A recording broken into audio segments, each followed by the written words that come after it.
Silakan. Ya, sidang hari ini sangat menarik, Ibu Ketua, dan kita mendapat fakta baru, ya.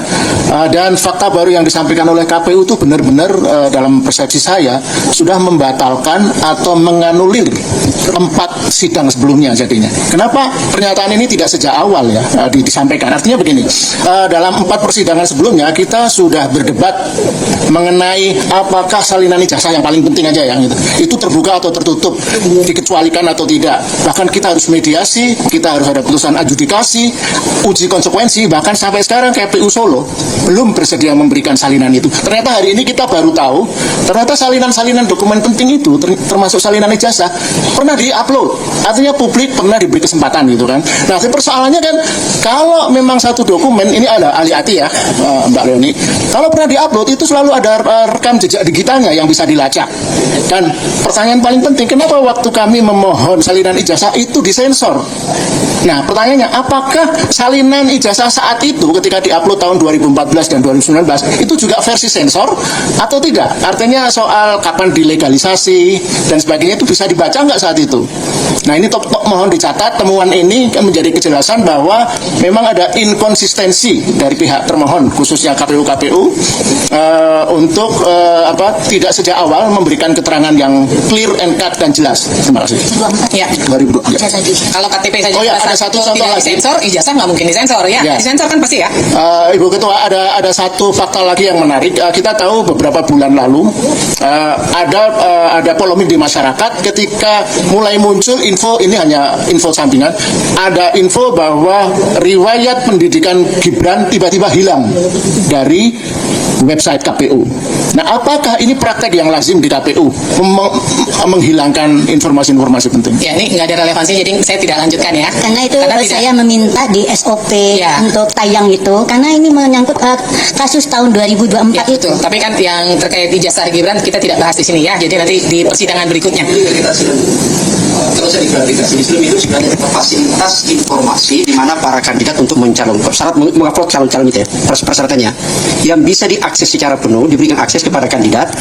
Bahkan publik sebenarnya itu terbatas, Pak.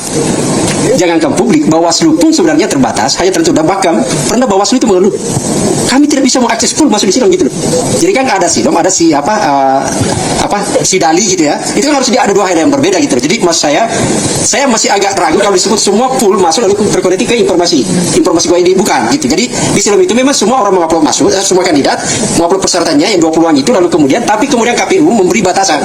Saya publik hanya bisa mengakses pada dokumen tertentu. Ingat, karena pada saat pemilu Pilpres itu ada sebenarnya kerjasama antara KPU dengan KIP. Itu ada fakta, itu ada pemberatan kerjasamanya di situ dengan KIP. Jadi ada sebenarnya batasan-batasan itu ada gitu. Jadi maksud saya perlu klarifikasi lebih jauh. Apakah betul itu dipublikasi secara utuh? Tidak. Yang saya pahami adalah semua dokumen ada di dalam, tapi tidak bisa diakses secara penuh oleh publik. Dia hanya bisa diakses dalam batasan-batasan tertentu. Terima kasih. Terakhir silakan dijelaskan terkait silon. Terima kasih majelis. Untuk silon memang betul yang disampaikan pemohon bahwa silon, sidali, sirekap bahkan atau apapun itu hanya bisa diakses oleh orang-orang tertentu yang diberikan akses seperti peserta pemilu, pengawas pemilu, KPU sendiri dan seterusnya. Publik mengakses dokumen-dokumen yang ada di dalam aplikasi-aplikasi tersebut di dalam info pemilu. Nah, dalam konteks tadi kami bilang terintegrasi, maka dokumen-dokumen yang diupload di dalam silon terintegrasi ke dalam info pemilu untuk diakses publik berdasarkan tadi pasal 11 ayat 3 ya. Ayat 3 Peraturan KPU nomor 22 tahun 2000. Oke teman-teman, kembali lagi dan selamat datang di channel saya. Mari kita saksikan bagaimana tanggapan para netizen tentang cuplikan video tersebut. Nah, kali ini kita menyaksikan bagaimana hakim menegaskan keadilan terhadap Jokowi, teman-teman. Nah, jadi teman-teman, kata mereka di sini ini, kalau para hakim udah terjangkit virus termul, dalil dan statementnya Bung Rocky nggak bakalan masuk ke otak. Ya, karena mereka yang penting mereka dapat cuan. Nah, jadi para hakim ini ya teman-teman mudah sekali terpengaruh dengan para termul ini atau virus termul ini. Karena uang yang mereka kasih itu kepada para hakim itu bukan hanya sekedar kecil-kecilan, melainkan sangat besar. Jadi teman-teman, dalam hal itu supaya para hakim saat ini bisa membedakan mana yang asli palsu, ijazah Jokowi. Nah, karena mereka ini adalah orang-orang yang tidak bisa dipercaya lagi, maka masyarakatlah yang mau mengadili Jokowi. Nah, kemudian teman-teman, ya, Rocky Gerung ini gak bisa dilawan, ya, karena ahli fisiologis. Jarang orang yang memiliki ilmu seperti beliau.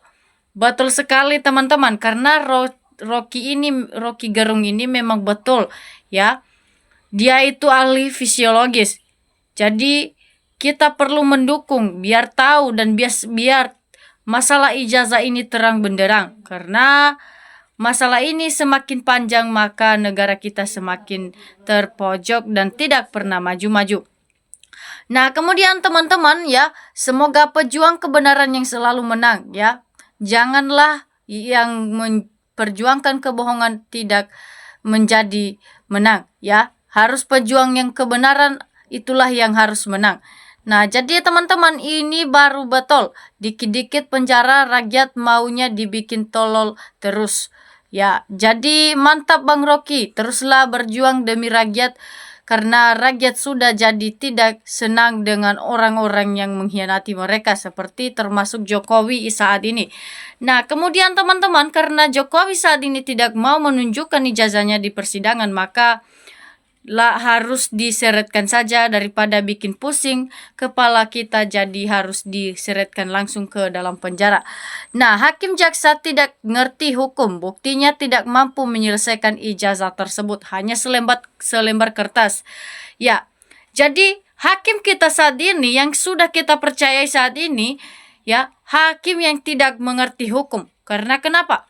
Ya, mungkin buktinya sekarang tidak bisa menyelesaikan, hanya selembar kertas ijazah tidak bisa menyelesaikan masalah ini, ya.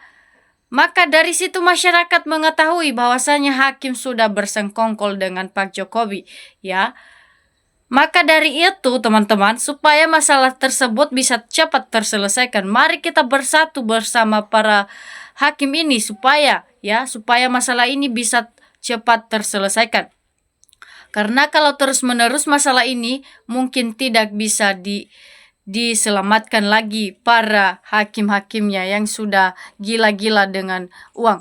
Nah, kemudian teruskan berjuang sampai titik darah penghabisan, sampai Jokowi mengakui bahwa memang gak punya ijazah, itu ijazah orang, dan harus mengembalikan semua aset yang dimiliki Jokowi.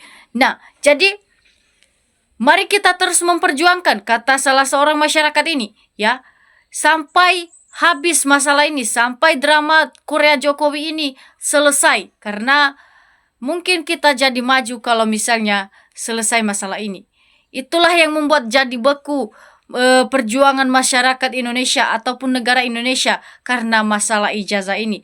Jadi mari kita usut tuntas sampai Jokowi mengakui bahwasanya ijazahnya itu bukan miliknya, melainkan milik orang lain, ya.